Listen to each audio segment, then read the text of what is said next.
That night, we had all dreamt that we were backstage, waiting. There were some people we were supposed to replace, playing on a stage that was large like a village square, but with seats that stayed empty. No audience would come to see us play, replacing those people. So we stayed backstage, and we waited for someone to come and see.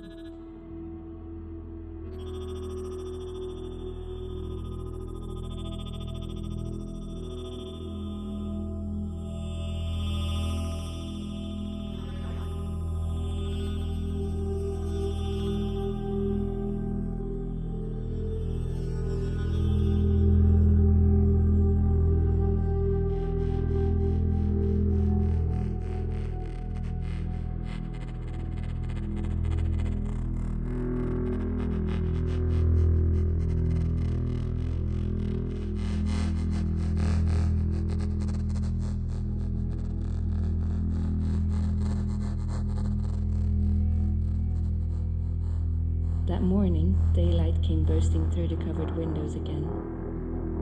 The blackbird had been singing remarkably early that day. Maybe it had wanted to announce it, that the day would break again. Let's just say the blackbird was right, announcing that the bursting daylight would be back that day, to take away the night and the stage.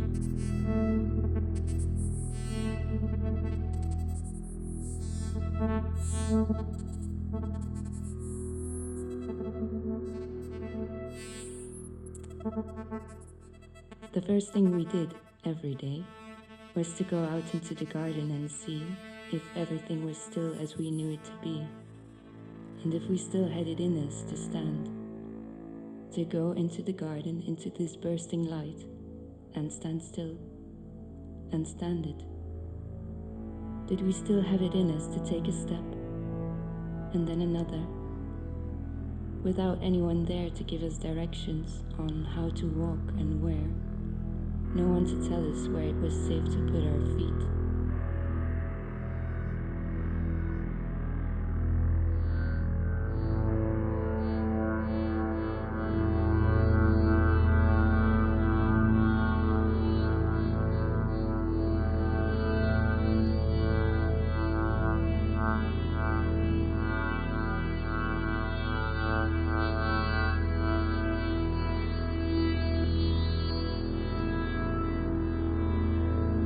Probably is hard for you to believe, but we were not like most people.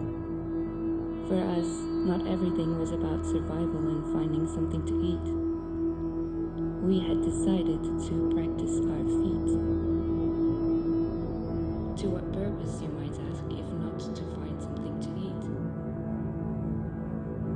Well, exactly to train ourselves in walking aimlessly and standing still where it felt right, and stay upright and stand in the light, at the same time still and moving.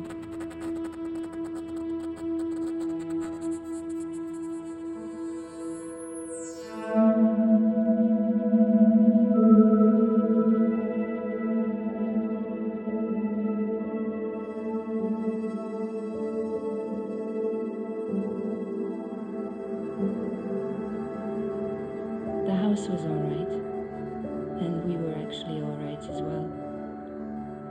But you should have seen the flowers that year. Winter that year had been nothing more than a long stretched out storm and winds. And that was definitely behind us now.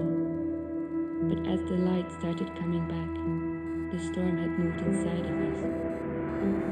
People had internalized the wind, and our thinking had changed.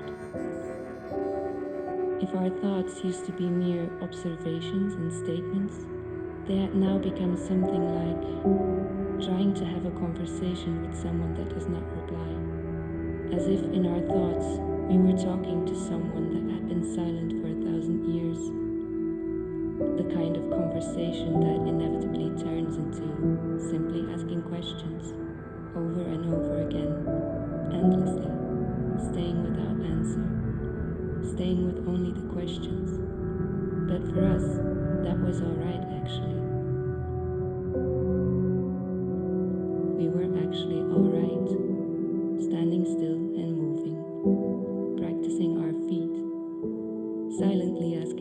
patience during the day and waiting at night.